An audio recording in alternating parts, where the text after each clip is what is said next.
जैसे जैसे मृत सैनिक घाटी के अंदर गहराते गए, सभी की नजरें सौरभ पर टिकी थीं, जो उनके हमले का आदेश देने वाली थी। सौरभ ने सिर हिलाकर मना कर दिया।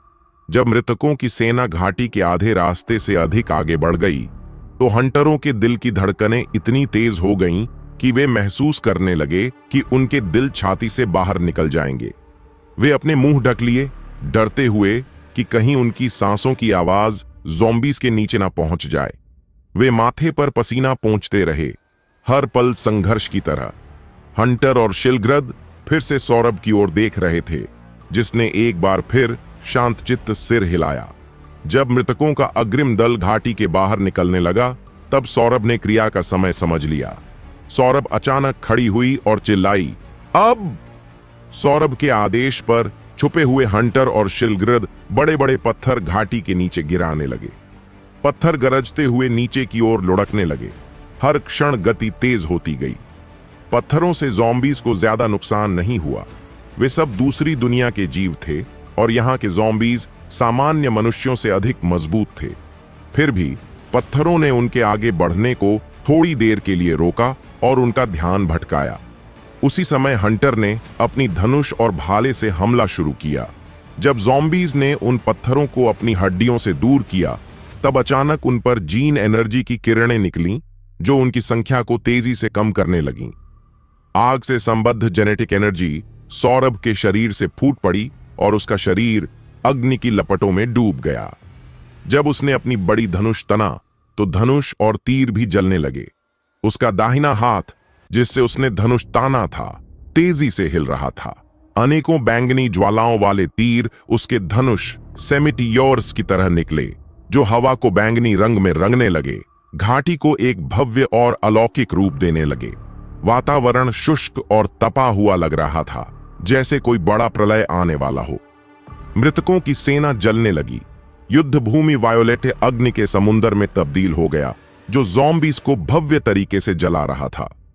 रेणुका नगर के हंटर गर्व के साथ चीखने लगे। उनका आत्मविश्वास चरम पर पहुंच गया। उनकी नजर में सौरभ की ताकत उनके गवर्नर दक्ष के बराबर थी। घाटी के किनारे वाले ज़ॉम्बीज़ अचानक हुए हमले से चौंक गए और घाटी की ओर चढ़ने लगे। इतनी अधिक संख्या में ज़ॉम्बीज़ थे कि रेणुका नगर की सेना की घात लगाई गई ताकत के बाद भी वे घाटी को पूरी तरह भर चुके थे। इन ज़ॉम्बीज़ को घाटी पर चढ़ने मत देना, शिलग्रद ने और पत्थर नीचे फेंके, जबकि हंटर अपने लंबे दूरी के हथियारों से हमला करने लगे। जैसे जैसे लड़ाई आगे बढ़ी, युद्ध भूमि पर मरे हुए शरीर बढ़ते गए। लाल रक्त और सफेद हड्डियां दिखने लगीं। पुनर्जीवित हुए शरीर, जो बार बार नष्ट और पुनर्जीवित हुए, एक भयानक नजारा पेश कर रहे थे। ज़ॉम्बीज़ शवों के एक टावर की तरह ऊपर चढ़ते गए, जब तक कि वे लगभग रेणुका नगर की सेना तक पहुंच न गए। सौरभ ने अपनी तकनीक का उपयोग किया, अपने चारों ओर बैंगनी काले अग्नि की परत बना ली। उसने अपनी सबसे ताकतवर डेविल सोल शार्ड सक्रिय किए और एक युवा महिला से एक काले कवचधारी, अग्नि से घिरे हुए योद्धा में बदल गई। सौरभ ने युद्ध भूमि की ओर दर्जनों तीर छोड़े, जो बैंगनी काले अग्नि के स्तंभों में बदल गए और आसमान की ओर उगे। वे स्तंभ हवा में फट गए और एक बैंगनी चांद बने, जिसकी रोशनी ज़ॉम्बीज़ को जला रही थी। घाटी के हर कोने में मृतकों के शरीर जेनेटिक एनर्जी से जुड़े हुए विशालकाय ज़ॉम्बी में बदलने लगे, जो घाटी जितना बड़ा था। 9 और जलते हुए चांद प्रकट हुए, जो सूरज को इक्लिप्स कर पूरे क्षेत्र को बैंगनी और काले रंग से रंगने लगे। उस घाटी में काउंटलेस ज़ॉम्बीज़ दीवारों पर चढ़ रहे थे। जमीन हड्डियों और सड़े हुए मांस से भरी थी। एक नरक का दृश्य था। 9 चांद एक साथ उस विशाल ज़ॉम्बी पर 9 दिशाओं से गिरे, जिसके शरीर पर बैंगनी आग लग गई। ज़ॉम्बी टूटने लगा। तभी सौरभ के पीछे से डरावनी दहाड़ सुनाई दी। सौरभ ने पीछे मुड़कर देखा तो 100 से अधिक भेड़ियों का एक झुंड उसे पीछे से छलांग लगाने वाला था। शिलग्रद के नेता ने तुरंत प्रतिक्रिया दी। वह उन पर ट्रेन की तरह जाकर टकराया, जिससे उनकी हड्डियां टूट गईं। जब भेड़िया ज़ॉम्बीज़ चकनाचूर हो गए, तो काले प्रकाश के छोटे छोटे टुकड़े शिलग्रद के नेता के शरीर की ओर बढ़े। जैसा सोचा था, दक्ष का अनुमान सही था। इस दुनिया में रोबोट्स को छोड़कर हर जीव की एक आत्मा होती है। शेखर की नेक्रोमैंसी उन आत्माओं को नियंत्रित करने पर निर्भर थी। दक्ष का अनुमान था कि उसने कोई विशेष तकनीक इस्तेमाल की थी जिससे वह उन आत्माओं को बाहर निकालता, फिर उन्हें प्रदूषित या नियंत्रित करता और फिर उनकी मृत शरीर में वापस भेजता था। यही उसकी नेक्रोमैंटिक सेना का रहस्य था। जब सौरभ व्यस्त थी तब वह सेना 100-200 मीटर ऊंचे कॉर्प्स टावर में बदल रही थी, जिससे रेणुका नगर की सेना चौंक गई थी। वे क्या कर रहे हैं? जैसे जैसे टावर बढ़ता गया वह जोर से हिलने लगा।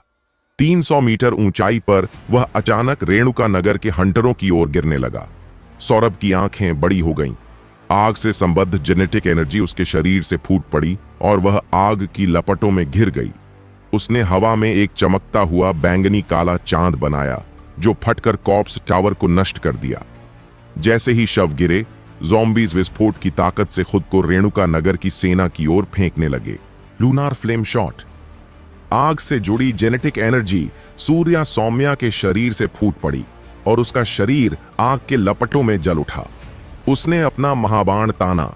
उसकी हथेली की सिर्फ एक धुंधली परछाई दिख रही थी जब उसने अपनी धनुष से अनगिनत बैंगनी ज्वाला वाले तीर छोड़े।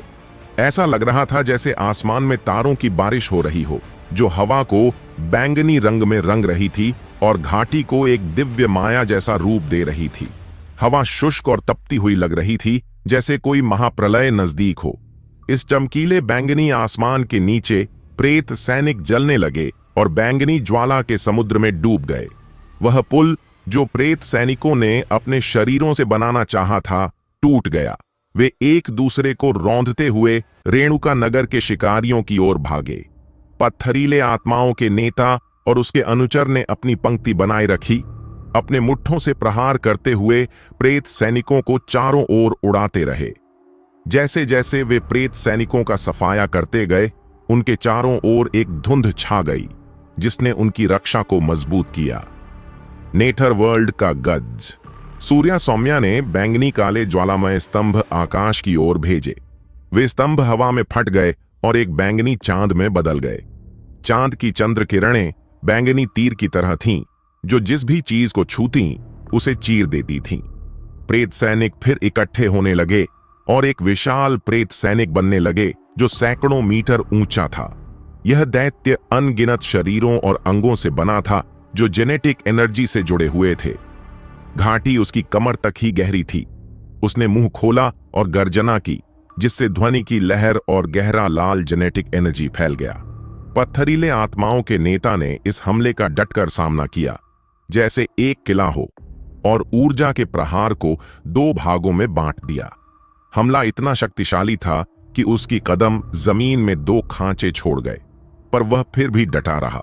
उसका शरीर गहरा लाल रंग का हो गया, जैसे वह कोई पिघला हुआ धातु का टुकड़ा हो। उसकी देह से भाप निकल रही थी। उसने अपनी सारी स्पिरिचुअल मैटर जो युद्ध के दौरान इकट्ठी की थी, खर्च कर दी थी। The 9 moons of the underworld. आकाश में 9 और जलते हुए चांद प्रकट हुए, जिन्होंने पूरी दुनिया को बैंगनी और काले रंगों में रंग दिया। 9 जलते हुए चांद 9 अलग अलग दिशाओं से विशाल प्रेत सैनिक पर टूट पड़े। उसके शरीर पर बैंगनी ज्वाला जला दी। वह प्रेत सैनिक फिर से बिखरने लगा। कम से कम आधे नेक्रोमांटिक बल ज्वाला में समा गए थे, परंतु सेना की संख्या अभी भी अनंत लग रही थी। वे ज्वार की तरह आ रहे थे, मानो वे प्रेत सैनिकों के महाप्रलय के एकमात्र जीवित बचे हुए हों। सड़कों पर हड्डियों और जलते हुए शवों के बीच नजर डालते हुए और प्रेत सैनिकों की भीड़ को देखकर जो उन्हें घेरने आ रही थी, सूर्या सौम्या ने भौहें चढ़ाईं। यह सचमुच महाप्रलय जैसा दिखता है। क्या है?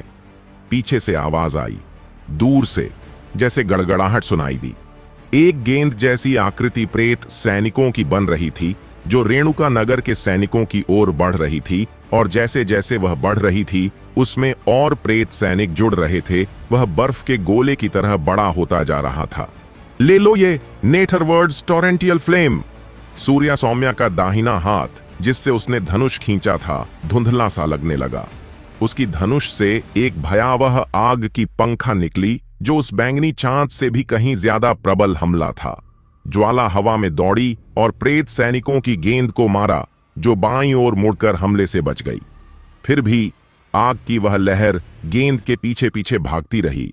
सूर्या सौम्या ने जेनेटिक एनर्जी लगातार बढ़ाते हुए इस हमले को जारी रखा।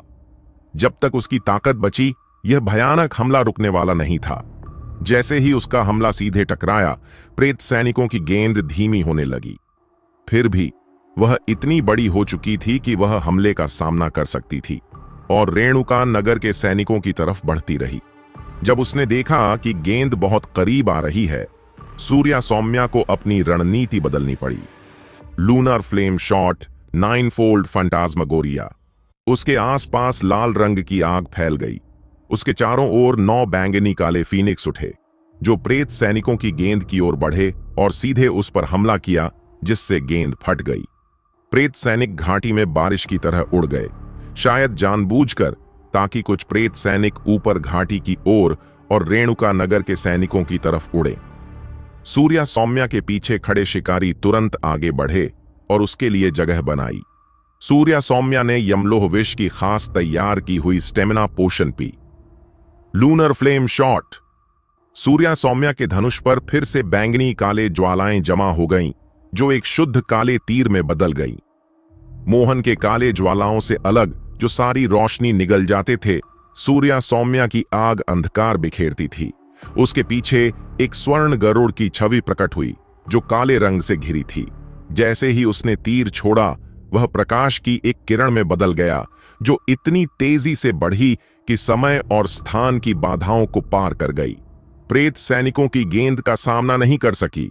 हमला उसमें से होकर गुजरा और क्षितिज पर 2 और गेंदों को भेदते हुए तीनों गेंदें जलकर राख हो गईं।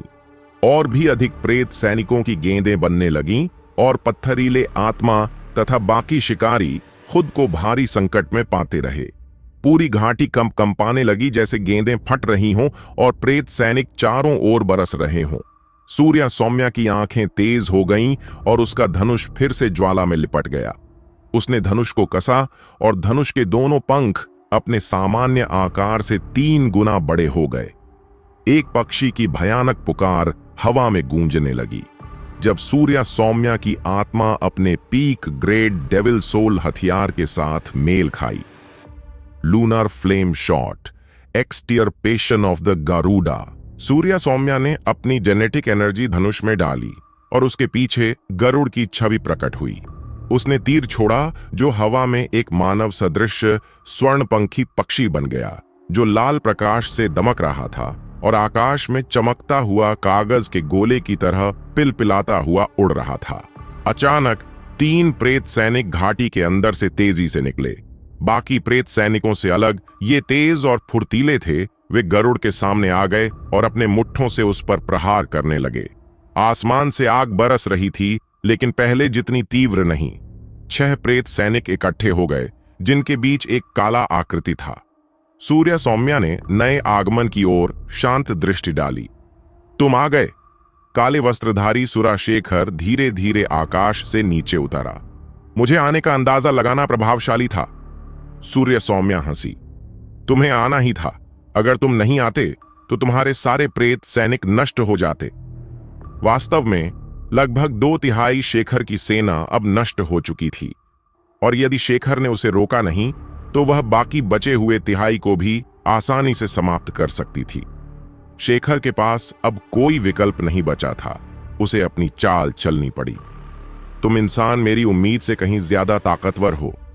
मैं सच में जानना चाहता हूं, तुम इंसान इतने ताकतवर कैसे बने? या फिर तुम अपनी ताकत छुपाकर समय की प्रतीक्षा कर रहे थे? 6 प्रेत सैनिक शेखर के चारों ओर थे, उसकी रक्षा करते हुए। जो 3 प्रेत सैनिक गरुड़ के खिलाफ गए थे, वे भी घायल और टूटे हुए उसके पास वापस आ गए थे। उन तीनों ने अपनी आधी भुजाएं गरुड़ के विस्फोट में खो दी थीं। पत्थरीले आत्माओं के नेता ने भी दौड़ लगाकर सूर्या सौम्या के सामने अपनी जगह बनाई। वह धीरे से कहा, उन सभी शवों में से हर एक सुरा राजा के स्तर का है। ज्यादातर शव सुरा के थे, जबकि बाकी अन्य विदेशी प्रजातियों के थे। काले वस्त्रों के भीतर एक जोड़ी आंखें चमक रही थीं। शेखर की आंखें सूर्या सौम्या को ऊपर से नीचे तक नाप रही थीं। सुंदर, मेरी खजाने में तुम्हारे जैसी कलेक्शन की खूबसूरत चीज नहीं है। नहीं, तुम मेरी किसी भी कीमती लाश से श्रेष्ठ हो। हाँ, बिल्कुल युद्ध की देवी जैसी।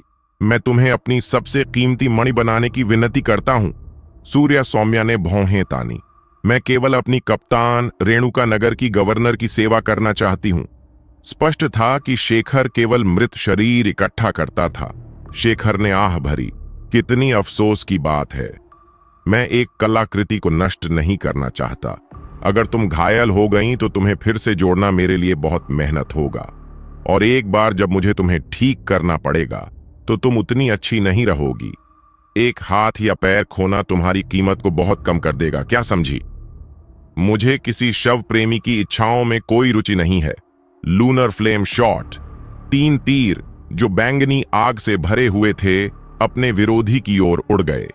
शेखर के 3 शव आगे बढ़े और अपने मुट्ठियों से तीरों को रोक दिया। कृपया मुझे शव प्रेमी मत कहो, मैं तो सिर्फ एक कलेक्टर हूं। बिना किसी संकेत के शेखर ने 6 शवों को सूर्या सौम्या की ओर दौड़ने भेजा। Lunar flame shot. Surya Saumya के शरीर से आग की संवेदी जेनेटिक एनर्जी फूटी और उसका शरीर आग में जल उठा। उसने अपना बड़ा धनुष तना और उसका दाहिना हाथ धुंधला सा लग रहा था। उसकी धनुष से अनगिनत बैंगनी लौ के तीर मेटियोर शावर की तरह निकलकर हवा को बैंगनी रंग से रंगने लगे, घाटी को एक अद्भुत सा रूप देते हुए। हवा सूखी और रेगिस्तानी हो गई, मानो कोई भयानक आपदा आने वाली हो। चमकीले बैंगनी आसमान के नीचे प्रेत सैनिक जलने लगे, बैंगनी आग के समुद्र में डूबते हुए। फिर भी यह इतना नहीं था कि सुरा राजा के स्तर के शवों को रोक सके, जो आग के समुद्र के बीच मछलियों की तरह फुर्ती से भाग रहे थे। सूर्या सौम्या ने शेखर की ओर और भी मेटियोर जैसे तीर दागे, लेकिन वे उसके 3 शेष अंगरक्षकों द्वारा नीचे गिरा दिए गए। पत्थरीले आत्माओं के नेता ने अपने मुट्ठियों से 2 प्रेत सैनिकों को उड़ाया, जबकि बाकी 4 ने उसे घेर रखा था। वे एक एक कर हमला कर रहे थे और पत्थरीले आत्माओं का नेता दांत पीसते हुए पीछे हट रहा था। हालांकि पत्थरीले आत्माओं का नेता किसी भी एकल सुरा राजा से अधिक शक्तिशाली था, लेकिन उसके सामने 6 प्रेत सैनिक थे। दूर से और भी प्रेत सैनिक के गोले लुढ़क रहे थे, लेकिन सूर्या सौम्या उनका ध्यान नहीं दे पा रही थी, क्योंकि उसे शेखर और उसके विशेष प्रेत सैनिकों से निपटना था। उसने उन्हें बाकी पत्थरीले आत्माओं और शिकारियों को सौंप दिया। विशेष प्रेत सैनिक सूर्या सौम्या की ओर तेजी से बढ़े। Baptism of hell fire, full moon. Surya Saumya ने अपने खंजर चारों ओर घुमाए। जैसे ही काला चंद्रमा आसमान में उठ रहा था, उसके हमलों से प्रेत सैनिक उड़ गए। हवा में सूर्या सौम्या ने दूसरा हमला किया। उसकी पीक ग्रेड धनुष जलने लगी और उसने एक तीर आसमान की ओर छोड़ा, जिससे एक चमकीला बैंगनी काला चंद्रमा बना, जो तीरों की बारिश में फट गया। निकटवर्ती शव एक विशाल प्रेत सैनिक के गोले में जमा हो गए, जिसने घाटी को टकराया और विस्फोट हुआ, जिससे रेणुका नगर की सेना की ओर प्रेत सैनिकों की एक बड़ी लहर बढ़ गई। विशेष प्रेत सैनिक सूर्या सौम्या की ओर बढ़ते रहे, अपने साथियों की मौत की परवाह किए बिना। Netherworld's gaze. Surya Saumya flame burst step के साथ पीछे हट गई। उसके हाथ आग में जल रहे थे। उसने बैंगनी काले लौ के स्तंभ आसमान की ओर भेजे। स्तंभ हवा में फटकर बैंगनी चंद्रमा बन गए, जो प्रकाश की किरणें छोड़कर दुश्मनों को भेद रही थीं। विशेष प्रेत सैनिक बारूद के गोले के खिलाफ खुद की रक्षा कर रहे थे, पर उनमें कई जगह तीर लगे। पत्थरीले आत्माओं के नेता ने अपने मुट्ठियों से और विशेष प्रेत सैनिकों को उड़ाया। The 9 moons of the underworld. आसमान में 9 और जलते हुए चंद्रमा प्रकट हुए, जो इतने तेज थे कि सूरज को ढक दिए और पूरी धरती को बैंगनी और काले रंग से रंग दिया। हर चंद्रमा शेखर के 9 प्रमुख प्रेत सैनिकों में से एक पर चमक रहा था। 4 उसके पास थे, जबकि 5 सूर्या सौम्या की ओर बढ़ रहे थे। शेखर को तुरंत कदम उठाना था, वरना वह अपने सभी प्रमुख प्रेत सैनिक खो देगा। वह छाया की तरह हवा में उड़ता हुआ अपने चंद्रमा की किरणों से बचाव करने लगा।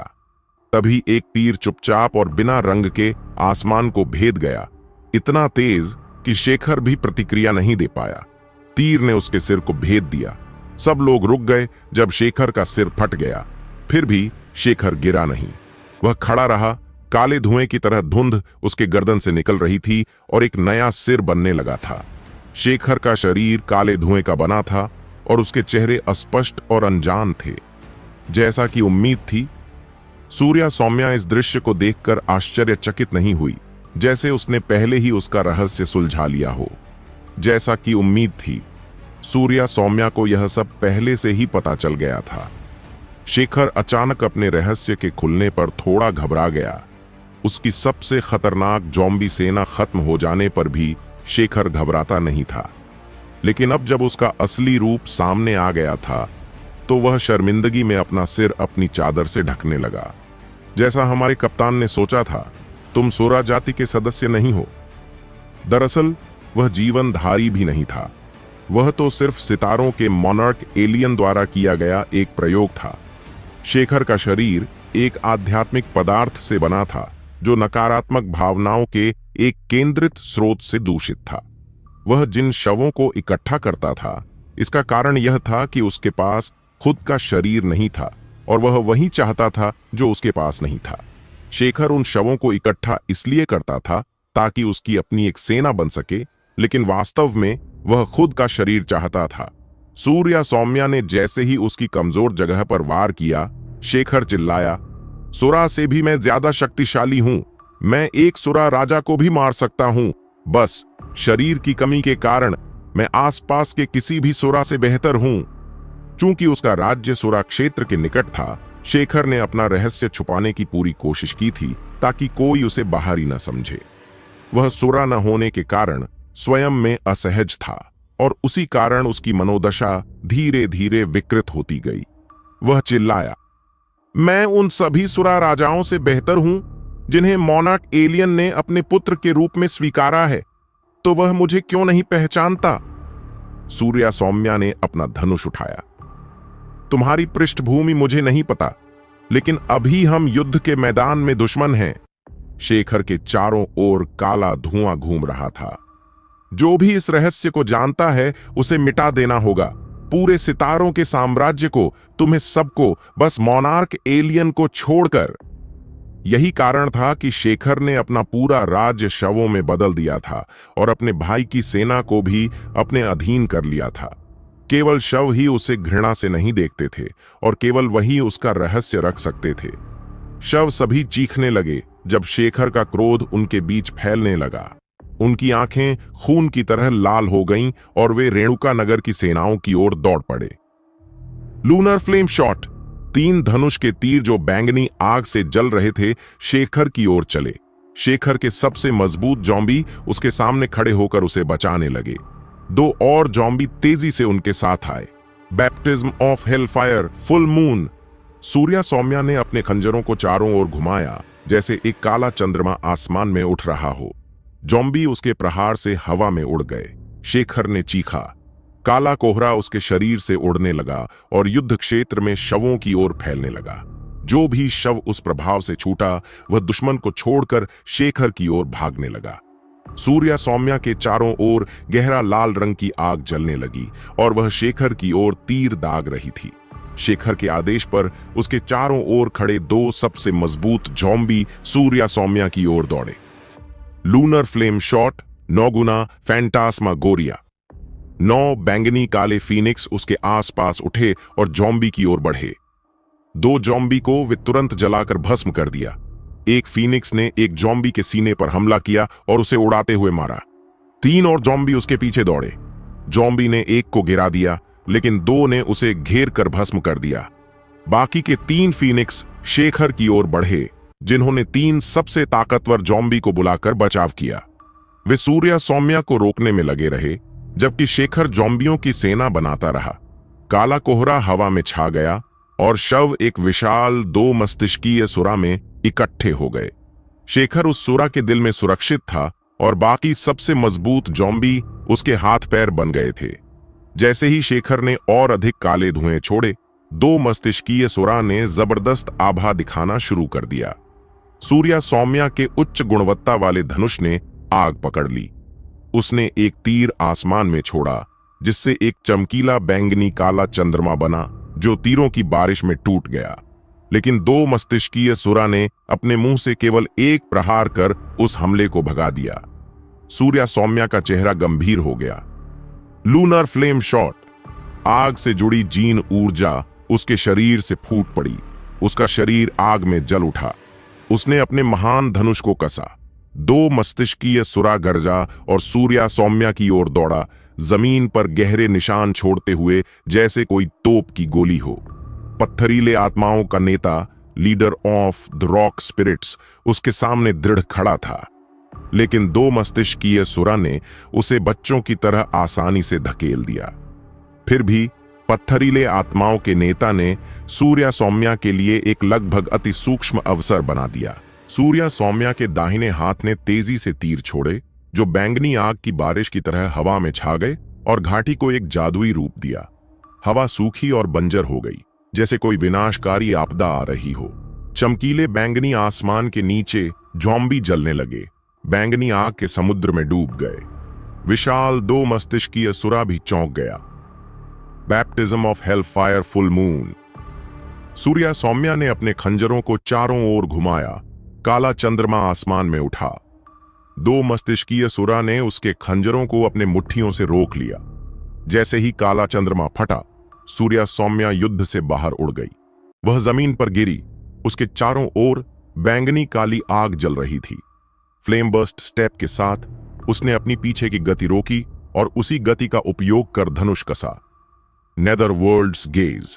बैंगनी काले रंग की आग की एक स्तंभ आसमान की ओर उठी, मध्य आसमान में फट गई और एक बैंगनी चंद्रमा में बदल गई, जिसने दो मस्तिष्कीय सुरा पर प्रकाश की किरणें बरसाईं। Lunar flame shot. 3 तीर बैंगनी आग से भरे उसके विरोधी की ओर चल पड़े, ठीक उस जगह जहां दो मस्तिष्कीय सुरा का दिल होता। तीरों ने दो मस्तिष्कीय सुरा के सीने पर हमला किया, जिससे शेखर का असली रूप सामने आया। उसका काला धुआं शवों के साथ मिल गया था। परत दर परत जीन ऊर्जा की ढाल उसे हमलों से बचा रही थी। अपने उच्च गुणवत्ता वाले धनुष को जलाते हुए सूर्या सौम्या ने एक तीर आसमान में छोड़ा, जिससे चमकीला बैंगनी काला चंद्रमा बना और तीरों की बारिश हुई। दो मस्तिष्कीय सुरा ने अपने मुट्ठियों से तीरों को परास्त किया और शेखर ने दो मस्तिष्कीय सुरा के खुले सीने पर नए ज़ॉम्बी भेजकर घाव ढक दिया। Lunar flame shot. अग्नि से संपृक्त जेनेटिक एनर्जी यशवीर तोमर के शरीर से फूट पड़ी जब उनका शरीर लौ में बदल गया। उन्होंने अपना महान धनुष कसा। उनकी हाथ की केवल छायाएं ही दिखाई दे रही थीं, क्योंकि उन्होंने अपने धनुष से अनगिनत पर्पल फ्लेम वाले तीर छोड़े। एक मीटियर शावर ने हवा को बैंगनी रंग से रंग दिया और घाटी को एक अद्भुत दृश्य दिया। दो मस्तिष्कीय सुरा ने इस बैंगनी मीटियर के नीचे दौड़ लगाई, जो जमीन पर गिरते ही ज्वालामय हो गए। घाटी जलने लगी। रेणुका नगर की सेनाएं पीछे हट गईं, इस हमले के बाद के प्रभाव से बचने के लिए सतर्क। Baptism of hell fire full moon. Yashveer ने अपने खंजर घुमाए जैसे ही एक काला चंद्रमा आसमान में उठा। दो मस्तिष्कीय सुरा ने अपने मुट्ठियों से खंजरों को रोका और यशवीर को हवा में उछाल दिया। वह जमीन पर गिर गए। चारों ओर पर्पलिश ब्लैक आग जल रही थी। फ्लेम बर्स्ट स्टेप के साथ यशवीर ने अपनी पीछे की गति रोकी और उसी गति का उपयोग करते हुए धनुष को कसा। नेदरवर्ल्ड्स गेज। पर्पलिश ब्लैक आग का एक स्तंभ आसमान की ओर उठा, हवा में फटा और एक वायोलेट मून में बदल गया, जो दो मस्तिष्कीय सुरा की ओर प्रकाश की किरणें बरसाने लगा। सोरा ने बचाव किया, फिर अचानक जमीन पर जोर से पैर रखा, जिससे एक बड़ा पत्थर तोप की गोली की तरह उड़ गया। सौभाग्य से पत्थरीले आत्माओं के नेता ने उसे समय पर पकड़ लिया। The 9 moons of the underworld. 9 और ज्वलंत चंद्रमा आसमान में प्रकट हुए, इतने तेज कि सूरज छिप गया और पूरा क्षेत्र पर्पल और काले रंग में रंग गया। वे जमीन की ओर उतर रहे थे। 3 चंद्रमा दो मस्तिष्कीय सुरा के रास्ते पर तैनात हो गए। 2 तेजी से गिर पड़े। सुरा ने अपने मुट्ठियों से एक चंद्रमा तोड़ दिया, जिससे वह फट गया और उसके शरीर को पर्पलिश ब्लैक आग से ढक दिया।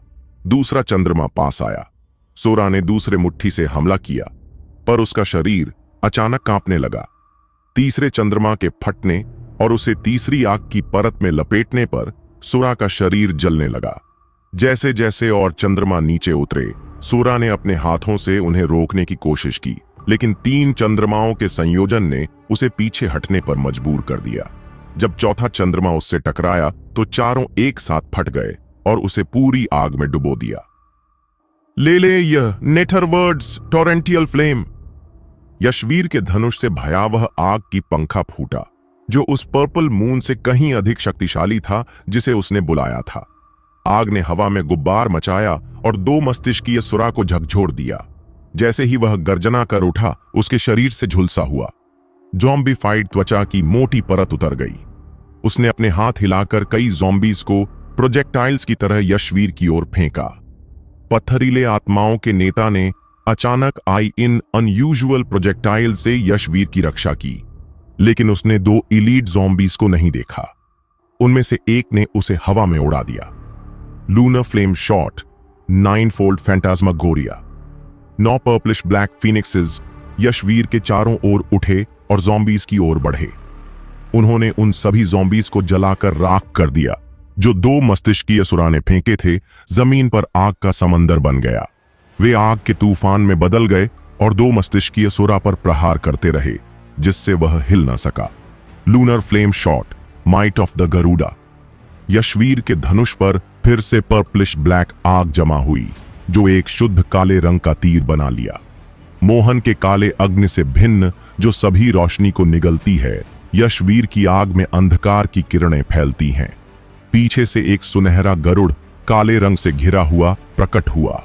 जैसे ही उन्होंने तीर छोड़ा, वह प्रकाश की एक किरण में बदल गया, जो इतनी तेजी से बढ़ी कि समय और स्थान की सीमाओं को पार कर 2 मस्तिष्कीय सुरा को छुप गया। सुरा के पास प्रतिक्रिया करने का समय तक नहीं था। भले ही होता, पर्पलिश ब्लैक अग्नि के तूफान के बीच वह बच नहीं सकता था। तीर ने 2 मस्तिष्कीय सुरा के हृदय को भेद दिया, जिससे वह आग की लपटों में घिर गया। वह एक विशाल अलाव की तरह आसमान की ओर उठा, गरजता और फड़फड़ाता हुआ चारों ओर गर्मी की लहर भेजता। 2 मस्तिष्कीय सुरा चीखने लगा।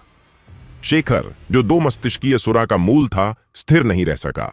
वह काला धुआं बन गया, क्योंकि ज़ॉम्बीज उसके चारों ओर पिघलने लगे। उनका क्षय और विघटन अपरिहार्य था। यशवीर के धनुष पर फिर से पर्पलिश ब्लैक आग जमा हुई, जो एक अग्नि तीर बना। अब खत्म। यशवीर ने तीर सीधे शेखर की ओर छोड़ा, काले प्रकाश की किरण से धुएं को भेदते हुए। शेखर हड़कंप मचाकर चिल्लाया। अंत में वह सच्चा सुरा राजा नहीं था। बिना कॉर्प्सेस के आदेश देने के वह केवल निशाना था। यशवीर ने लगातार तीर छोड़े, शेखर के शरीर को भेदते हुए आग के चिंगारियां हवा में उड़ाईं। धुआं, जो आग से जल उठा था, बीच हवा में पूरी तरह बुझ गया। काले धुएं के रूप में शेखर चीखता रहा। उसकी आवाज धीरे धीरे मुरझा गई और फिर पूरी तरह बंद हो गई। उसकी मृत्यु के बाद सूर्य को ढकने वाले घने बादल छंट गए और रेणुका नगर की सेनाओं पर सूरज की किरणें पड़ने लगीं। यशवीर ने अपना सिर उठाया और अचानक आई रोशनी में नहाया। युद्ध खत्म हो गया। शिकारी और पत्थरीले आत्माएं सभी खुशी से चीखने लगे। यह एक लंबा और थका देने वाला युद्ध था, लेकिन अंत में उन्होंने असंभव को संभव कर दिखाया। जब दक्ष को यशवीर की जीत की सूचना मिली तो वह मुस्कुराए। वह एक खुले खिड़की की ओर बढ़े और सूरज की ओर देखने लगे। इस बीच मानवों के पुनः सैनिक जुटाने का कार्य जारी था, जो मार्शल सेजहरी के नाम से जाने जाते थे। देश के विभिन्न हिस्सों से बड़े समूह शिकारी रेणुका नगर की ओर रवाना हो रहे थे। वे जानते थे कि रेणुका नगर के विरोधी कितने शक्तिशाली थे और वे कितनी भारी ताकत का सामना कर रहे थे। 7 सुरा राज्यों का गठबंधन किसी मानव बल को कभी नहीं लड़ पाया था, खासकर जब वे मानव थे। एक सुरा राजा अकेला भी एक मानव शहर को तबाह करने के लिए पर्याप्त था, 7 तो और भी ज्यादा। और फिर भी विरोधी की शक्ति के बावजूद मददगार लगातार आ रहे थे। वे विश्वास करते थे कि चाहे वे 7 राज्य गठबंधन को हराएं या न हराएं, कम से कम दक्ष की जान बचा पाएंगे। जगतपाल ने चिंता से बुदबुदाते हुए कहा, पता नहीं दक्ष ठीक हैं या नहीं। कहीं वो कोई वीर गति वाली आखिरी लड़ाई तो नहीं लड़ रहे। मानव दृष्टिकोण से देखा जाए तो दक्ष का मौजूदा व्यवहार किसी मूर्ख जैसा प्रतीत हो रहा था। पहले से ही सीमित बल को 6 टुकड़ियों में बांटना और सीधे 7 सुरा राज्यों पर हमला करना, क्या वह जीने से थक गया था? काशी के बहुत से शिकारी पहले दक्ष के साथ युद्ध कर चुके थे और वे डर रहे थे कि जब तक वे रेणुका नगर पहुंचेंगे वह एक खंडहर में बदल चुका होगा। उनके दृष्टिकोण से यह असंभव था कि रेणुका नगर या यहां तक कि जैनिथ दल के सदस्य सुरा को रोके रख पाएंगे। काशी के शिकारी पहले जैनिथ दल की ताकत देख चुके थे और मानते थे कि वे आम शिकारियों से काफी अधिक शक्तिशाली थे, लेकिन क्या वे वाकई किसी सुरा राजा के सामने टिक सकते थे? मानवों में केवल प्रत्येक शहर के राज्यपालों में ही इतनी शक्ति थी कि वे सुरा राजाओं का सामना कर सकें, और उन्हें बिल्कुल समझ नहीं आ रहा था कि दक्ष आखिर सोच क्या रहे थे। बिना जरूरत के सुरा राजाओं को उकसाना, इसे तो महज अहंकार कहा जा सकता है, लेकिन जैनिथ दल को उन 7 राजाओं से भिड़ा देना, यह तो मूर्खता की पराकाष्ठा थी। जैनिथ दल के सदस्य आखिर कैसे अकेले सुरा राजाओं को मार सकते थे? जगतपाल और एक बड़ी टुकड़ी रेणुका नगर की ओर तेजी से बढ़ी। जब वे नगर पहुंचे और उसे अपनी पूरी भव्यता में खड़ा पाया तो सभी ने चैन की सांस ली। धन्य है, हम समय पर पहुंच गए। वे डर रहे थे कि कहीं रेणुका नगर तब तक राख न हो चुका हो। जैसे ही वे नगर द्वार के पास पहुंचे, उन्होंने देखा कि एक बैनर फहराया गया है, हमारे वीरों को 7 सुरा राजाओं का वध करने पर हार्दिक बधाई, मानव शिकारी। नगर द्वार के चारों ओर जड़ें जमाए पेड़ चमकने लगे और पेड़ों के एक समूह से एक हल्के हरे रंग की विदेशी जाति का प्राणी बाहर तैरता हुआ आया। तुम लोग कौन हो? मानव शिकारी रेणुका नगर से पहले ही जान चुके थे कि वहां कई विदेशी जातियां निवास करती हैं। निस्संदेह यह उन्हीं में से एक था। जगतपाल आगे बढ़ा। हम रेणुका नगर की सेना को समर्थन देने आए युएन फौज हैं। उस वनों की आत्मा ने चौंक कर कहा, समर्थन? युएन फौज? किस लिए? एक शिकारी चिल्लाया, क्या तुम्हें नहीं पता? 7 सुरा राज्य रेणुका नगर की ओर बढ़ रहे हैं। जगतपाल ने समझाया, 7 सुरा राज्यों की सेनाएं रेणुका नगर पर आक्रमण करने आ रही हैं। कोई अकेला इस आपदा से नहीं बच सकता। हम नगर की रक्षा में सहायता के लिए आए हैं। यह अजीब बात थी कि यह प्राणी इस खबर से अनभिज्ञ था। यह सूचना तो उन्हें सीधे भेजी गई थी। क्या दक्ष ने जानबूझकर यह जानकारी फैलने से रोकी थी? अगर ऐसा था तो क्या जगतपाल ने अनजाने में उसकी योजना बिगाड़ दी? वन आत्मा ने कुछ पल पलकें झपकाईं और बोला, वे सुरा सभी मारे जा चुके हैं। देखिए, हम तो अभी अपने विजयी योद्धाओं के स्वागत की तैयारी कर रहे हैं। मानव शिकारी, अंदर आइए। दक्ष ने नगर की प्राचीर से पुकार लगाई। वन आत्मा ने सम्मान से रास्ता दिया। हमारे नगर में आपका स्वागत है मानवों। युएन फौज नगर के द्वारों की ओर बढ़े। दक्ष ने उन्हें देखा और एक परिचित चेहरा पहचान लिया, काशी की विशेष सेना का प्रमुख जगतपाल। दक्ष नगर की दीवार से कूदकर सीधे जगतपाल के पास उतरा और हंसते हुए उसके कंधे पर थपथपाया। तुम भी आए? मुझे आश्चर्य है कि काशी ने अपनी विशेष सेना भेजने दी। जगतपाल ने गंभीरता से जवाब दिया। मानव नगरों ने मार्शल सेज हरि की सहायता की पुकार को गंभीरता से लिया, खासकर काशी के राज्यपाल ने। अतीत में काशी की रक्षा के लिए हरि के योगदान का ऋण चुकाने हेतु उसने अपने सारे विशेष बल भेज दिए। हम जरूर मदद करेंगे। युएन फौज में से किसी ने पुकारा। मार्शल सेज जानते थे कि तुम पीछे नहीं हटोगे, इसलिए उन्होंने अपनी प्रतिष्ठा दांव पर लगाकर युएन फौज के लिए आह्वान किया। और भी युएन फौज तैयार थे, लेकिन तुम्हारी युद्ध रणनीति सुनकर अंत में पीछे हट गए। तुम्हारे आने के लिए धन्यवाद। चाहे तुम्हारी मदद की जरूरत हो या नहीं, मैं तुम्हारे भावों के लिए आभारी हूं, दक्ष ने कहा। मयंक ने भौहें चढ़ाईं। एक बात समझ नहीं आई, नगर द्वार के ऊपर यह बैनर क्या है? अगर कुछ ऐसा है जो तुम नहीं बता सकते तो ठीक है, लेकिन मैं रेणुका नगर की स्थिति समझना चाहता हूं, दक्ष ने जवाब दिया। हां, मैं अभी यही बताने वाला था। दुर्भाग्यवश तुम सब बहुत देर से आए हो। मानव शिकारी, जगतपाल ने भौहें सिकोड़ते हुए कहा। दक्ष, तुम्हारा मतलब क्या है? उसने रेणुका नगर को बारीकी से देखा। वहां कोई क्षति नहीं थी, केवल यमलोह योद्धा नगर में थे। कोई मानव नजर नहीं आ रहा था। क्या दक्ष ने सुरा के आगे आत्मसमर्पण कर दिया था या फिर किसी विदेशी जाति से मदद ली थी? दक्ष ने नगर द्वार के ऊपर लगे बैनर की ओर इशारा किया। 7 सुरा राज्यों के साथ युद्ध समाप्त हो चुका है। तुम सब ठीक समय पर उत्सव के भोज में सम्मिलित होने आए हो। मुझे लगता है हमारे विजयी योद्धा जल्द ही लौटेंगे, इसलिए ज्यादा देर प्रतीक्षा नहीं करनी पड़ेगी। जगतपाल ने दक्ष के कंधे पर हाथ रखा, आंखों में दया थी।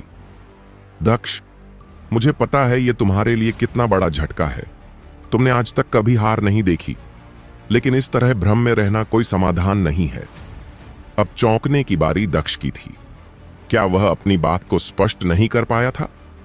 जगतपाल गंभीरता से बोला, मुझे पता है कि तुम्हारे दुश्मन बहुत शक्तिशाली हैं, इतने कि अकेले उनसे नहीं निपटा जा सकता, और शायद तुम्हें निराशा और पागलपन का आभास हो रहा हो, लेकिन इसी वजह से हम आए हैं।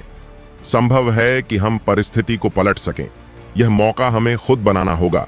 हमारे यूएन फौज के साथ और तुम्हारी सुरा राजा जैसी शक्ति के साथ हम सुरा को पीछे धकेल सकते हैं। दक्ष ने हाथ उठाकर जगतपाल को रोका। जगतपाल, शायद तुम कुछ गलत समझ रहे हो। मैंने न कभी हार मानी है, न पागल हुआ हूं। जो मैंने कहा वह सच है। जगतपाल ने दोनों हाथ दक्ष के सिर पर रखे। अब और बहाना मत बनाओ। खुद को और दूसरों को धोखा देना व्यर्थ है। जो होना है वह होगा। क्यों ना पूरी शक्ति लगा दी जाए। अगर कोई चमत्कार कर सकता है तो वो तुम ही हो, दक्ष। दक्ष ने आंखें झपकाईं। जो उसने कहा वह इतना अविश्वसनीय था कि यूएन फौज उसका विश्वास नहीं कर सके। क्या जेनिथ दल के 6 सदस्य सच में एक सुरा राजा से निपट सकते थे? क्या वाकई उन्होंने 7 राज्यों के गठबंधन को अकेले हरा दिया? कोई इस तरह के अविश्वसनीय दावे पर विश्वास नहीं करता। मानव और सुरा राजा 2 अलग अलग स्तर के प्राणी थे। कोई इनकार नहीं कर सकता कि दक्ष में सुरा राजा को मारने की शक्ति है, क्योंकि उसने पहले भी ऐसा किया था। लेकिन क्या जेनिथ दल के सदस्य भी उसी स्तर पर थे? जगतपाल ने फिर कहा, दक्ष, चाहे सच्चाई कितनी भी क्रूर क्यों न हो, उससे भागा नहीं जा सकता। मुझे पता है कि तुम क्या महसूस कर रहे हो। मैंने भी वही अनुभव किया था जब काशी गिरने वाली थी। लेकिन इन समस्याओं से आंख चुराने से वे गायब नहीं होंगी। नहीं, वे और भी भयंकर होंगी। हमारी मदद से मुझे विश्वास है कि तुम उनका सामना कर सकते हो। दक्ष ने कनपटियां मलते हुए कहा, अगर तुम मुझ पर विश्वास नहीं करते तो मैं और क्या कह सकता हूं। फिर भी कृपया नगर में प्रवेश करो। तुम खुद ही जान जाओगे कि मैं सही था। बस करो दक्ष, अब और नहीं सहा जाता। क्या तुम्हें पता है, पहले मैं तुम्हारा सम्मान करता था। एक मानव होकर 2 सुरा राजाओं का वध करना और द्वितीय क्षेत्र में नई राह बनाना कोई साधारण बात नहीं थी। तुम सच में बहुत शक्तिशाली हो और शायद भविष्य में कोई भी तुम्हारे बराबर नहीं पहुंच सके। लेकिन अब देखो तुमने क्या कर डाला। तुमने अपनी टीम जीनिथ और अपनी सारी सेना को अपने लिए मरने के लिए भेज दिया। यदि कुछ नहीं तो भी जगतपाल और दक्ष के बीच मित्रवत संबंध थे और वह ऐसे कटु शब्दों में दक्ष पर आरोप नहीं लगाता। लेकिन अन्य मानव नगरों से आए सेनानी अलग थे। उन्होंने जब दक्ष का यह असामान्य व्यवहार देखा तो वे भी उसे ताना मारने से खुद को रोक नहीं सके। जब हमने सुना कि तुमने अपने सबसे वफादार साथियों को मरने के लिए भेजा तो हमने उन बातों पर विश्वास नहीं किया। लेकिन अब जब हम यहां आए हैं तो लगता है हमें मान ही लेना होगा। वह नायक कहां गया जिसने काशी को बचाया था? किसी ने जोड़ा। हम रेणुका नगर यह सोचकर आए थे कि संभव है यहां मरना पड़े, लेकिन इस उम्मीद में कि किसी उभरते मानव नगर को समर्थन देंगे। और यहां हमें तुम मिलते हो, नगर के अधिपति जो किसी स्वप्न लोक में खोए हुए हो। कब जागोगे तुम? जागो जागो। अगर ऐसे ही चलता रहा तो सच में रेणुका नगर नष्ट हो जाएगा। तुमने तो बस एक बैनर टांग दिया है। क्या तुम्हें सच में लगता है कि टीम जीनेट के सदस्य अकेले 7 सुरा राजाओं को हरा देंगे? अगर तुमने अभी से नगर की रक्षा की तैयारी नहीं की तो हम सब बर्बाद हो जाएंगे। दक्ष के पास कोई उत्तर नहीं था। ये सेनानी स्पष्ट रूप से यह नहीं मान रहे थे कि टीम जीनेट के सदस्य सुरा राजाओं का सामना कर सकते हैं। जबकि उसे यह बात एकदम स्वाभाविक लगती थी। वह यह नहीं समझ पा रहा था कि उन्हें कैसे समझाया जाए। उसी समय एक यमलोहटोही सैनिक तेजी से दौड़ता हुआ आया।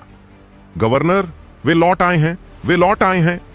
दक्ष के चेहरे पर मुस्कान फैल गई, जबकि जगतपाल ने भौहें चढ़ाते हुए पूछा, कौन लौटे हैं? हमारी सेनाएं।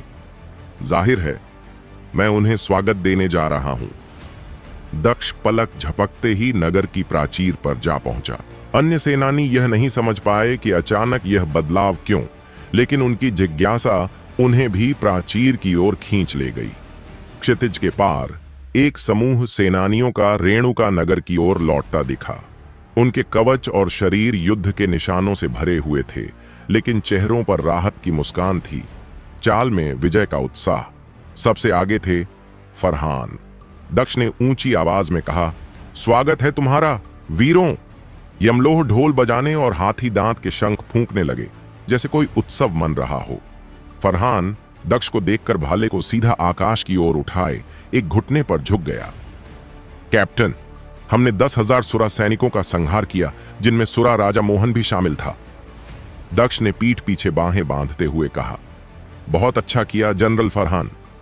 फरहान ने सिर उठाया और दोनों हंस पड़े। दक्ष ने एक हाथ से उसे खींचकर खड़ा किया। यह घुटनों पर झुकना क्या था? फरहान मुस्कुराया। कुछ ऐतिहासिक धारावाहिक देखे थे फुर्सत में, वहां ऐसी दृश्य बड़े प्रभावशाली लगते हैं। मैंने भी सोचा एक बार अभिनय कर लूं। हाँ, मैं तो बस तुम्हारे अभिनय में साथ दे रहा था। सेनानियों की भीड़ शांत हो गई। सामने खड़ा योद्धा टीम जिनेत का फरहान ही था। क्या फरहान सच में मर नहीं गया था? उसने तो एक सुरा राजा से युद्ध करने के लिए प्रस्थान किया था। क्या वह सच में बच निकला? माफ करना कैप्टन, मैं मोहन का सिर नहीं ला सका। उसका शरीर युद्ध के दौरान भस्म हो गया। उनके सैनिकों ने सुरा सेना के शव इकट्ठा कर सकते थे, पर वह अर्थहीन होता। मानव सेनानी फरहान को विस्मय से देख रहे थे। क्या उसने सच में एक सुरा राजा को मार गिराया? दक्ष बिल्कुल शांत थे। मुझे सुरा राजा का सिर क्यों चाहिए? मैं तो वैसे भी खुद ले सकता हूं। जगतपाल जैसे अचानक होश में आए। तुम फरहान हो? क्या तुम मर नहीं गए थे? फरहान भाले को उठाते हुए बोला, जगतपाल, अभी अभी युद्ध से लौटा हूं और तुम मुझे मारने की बात कर रहे हो। क्या मुझसे लड़ना चाहते हो? थका हूं सही, लेकिन एक हाथ से निपट लूंगा। जगतपाल ने हाथ जोड़े और पीछे हटते हुए कहा, नहीं, मेरा ऐसा कोई मतलब नहीं था। तुम तो सुरा राजा से युद्ध करने निकले थे ना? बिल्कुल। तो परिणाम क्या रहा? फरहान ने सिर टेढ़ा कर कहा, मेरी पूरी टुकड़ी लौट आई है, और क्या परिणाम होगा? हमने सुरा राजा मोहन और उसकी सेना का संहार किया। सब कुछ अपनी आंखों से देखने के बावजूद जगतपाल को विश्वास नहीं हो रहा था कि फरहान इतना शक्तिशाली हो सकता है। क्या दक्ष ने सच में टीम जिनेट को सुरा राजाओं से युद्ध करने इसलिए भेजा था क्योंकि वे सच में उतने सक्षम थे? असंभव। टीम जिनेट के हर सदस्य में एक सुरा राजा से लड़ने की शक्ति कैसे हो सकती है? पर अगर ऐसा है तो दक्ष, क्या कोई युक्ति या विशेष रणनीति थी? सेनानी समझते थे कि तर्क के अनुसार दक्ष और फरहान को झूठ बोलने की कोई जरूरत नहीं, लेकिन फिर भी उनके कथन इतने अविश्वसनीय थे कि भरोसा करना कठिन था। क्या असल में वे ही लोग स्वप्नलोक में जी रहे थे? फरहान ने पूछा, ये सभी सेनानी कौन हैं? दक्ष ने बताया, ये महामुनि हरिगुप्त के निर्देश पर विभिन्न मानव नगरों से भेजे गए सहायक हैं, लेकिन ये देर से पहुंचे। शायद यह एक अपवाद था। फरहान टीम जिनेट के 2 उपनेताओं में से एक था। अगर कोई सुरा राजा को हरा सकता है तो वही हो सकता है। बाकी सदस्य तो ऐसा कर ही नहीं सकते। लेकिन जल्दी ही यह भ्रम भी टूट गया। एक और दल नगर की ओर बढ़ता दिखाई दिया। वो तो योगेश है, रेणुका नगर का एक नागरिक चिल्लाया। नगर में प्रवेश करते ही योगेश ने दक्ष को गले से लगा लिया और दक्ष ने पूरे गर्व के साथ उस आलिंगन को स्वीकार किया। जब शेष सेनानियों ने योगेश और उनकी टुकड़ी को देखा, वे स्तब्ध रह गए। मानव सहायता दल अभी उस सदमे से बाहर भी नहीं आए थे कि टीम जिनेट का दूसरा सदस्य भी सुरक्षित और स्वस्थ लौट आया था कि तभी विशाल की टीम भी लौट आई। तब तक सहायता दल के लोग स्तब्ध हो चुके थे। विशाल मुस्कुराते हुए रेणुका नगर की ओर भागे। मिशन पूरा हुआ। बहुत बढ़िया, दक्ष ने प्रशंसा की। विशाल ने तंज कसते हुए कहा, लेकिन कप्तान, मेरा विरोधी वाकई में कुछ अलग ही था। ललितेश राय ने कंधे उचका दिए। 7 सुरा राजा सभी विकृत होते हैं और बेहद शक्तिशाली भी। विशाल ने तर्क दिया, क्या तुम्हारा सुरा राजा 2 विशाल अंडकोशों में बदल गया था और हर जगह सिफिलिस फैला रहा था? फरहान, जिस सुरा राजा से वह जूझा था वह विशाल के अनुभव जितना विकृत नहीं था। विशाल ने खुद भी मुश्किल से सोचा था कि कैसे वह उस संकट से बच निकला। हर वापसी के साथ मानव सहायता दल का आश्चर्य बढ़ता गया, न कि विशाल के सुरा राजा के वर्णन के कारण, बल्कि इसलिए कि वह सुरक्षित लौट आया था अपनी अधिकांश सेनाओं के साथ। पहली वापसी को वे किस्मत कह सकते थे, दूसरी को संयोग, लेकिन तीसरी वापसी को वे केवल ताकत ही कह सकते थे। जब चौथी वापसी हुई तो मानवों को लगा कि शायद उन्हें कोई मजबूत नशा चाहिए। वे सभी सुरक्षित लौट आए थे और साथ में सुरा राजा का एक कटे हुए सिर भी लाए थे। ललितेश राय आगे बढ़े। कप्तान, ये आपके लिए है। उनके पीछे 2 जेनेटिक हंटर्स ने मोहन का विशाल खोपड़ी उठाई।